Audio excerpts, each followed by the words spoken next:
All smiles for Team Casper, the US men's curling team.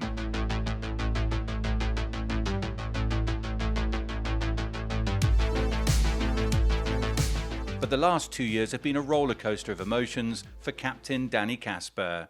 In 2024, he was diagnosed with Guillain-Barré syndrome, a rare condition that affects nerves in the body.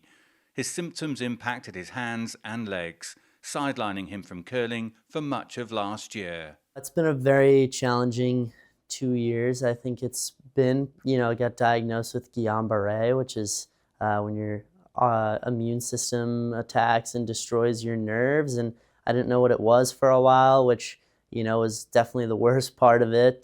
Just being in extreme pain and not being able to walk well and use my hands well and all that sort of stuff. And yeah, it's been really hard. Thanks to physical therapy and medication, Casper returned to competition last year. I'm better now than I was, and I don't know how much of it is medication, how much of it is time, how much of it is just getting used to being uncomfortable. But, I think there's something to playing through all this pain that I've been in and discomfort and emotional discomfort, mental discomfort. It's still hard now. I still don't feel good, but I feel a lot better than I did, and definitely won't be at 100% at the Olympics, but that's not going to be a reason why we succeed or don't succeed.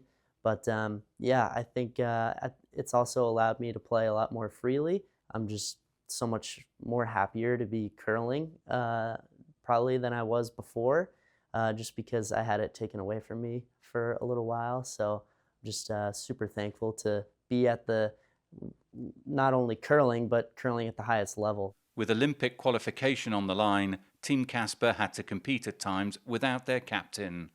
It meant that 54-year-old Rich Ruohonen would fill in when Casper couldn't play. He then stayed on the team as an alternate and now is in line to become the oldest American to ever compete at the Winter Olympics. To be able to still play at this level at 54 and really help out in any way I can is phenomenal. It was my dream. It's everything I've worked for 30 years.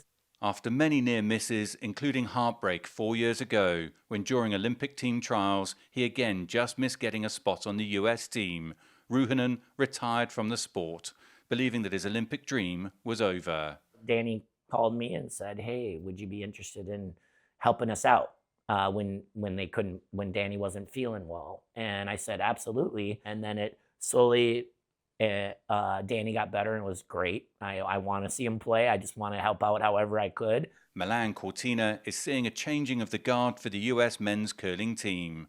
John Schuster has represented the US at the last 5 Winter Olympics, but Team Casper snapped that streak in November's Olympic trials.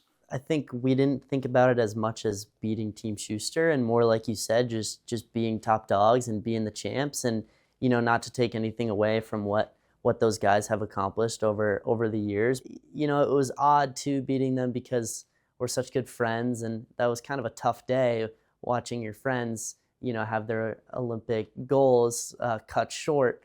But they're as top class as you can get in the position that they're in, helping us out.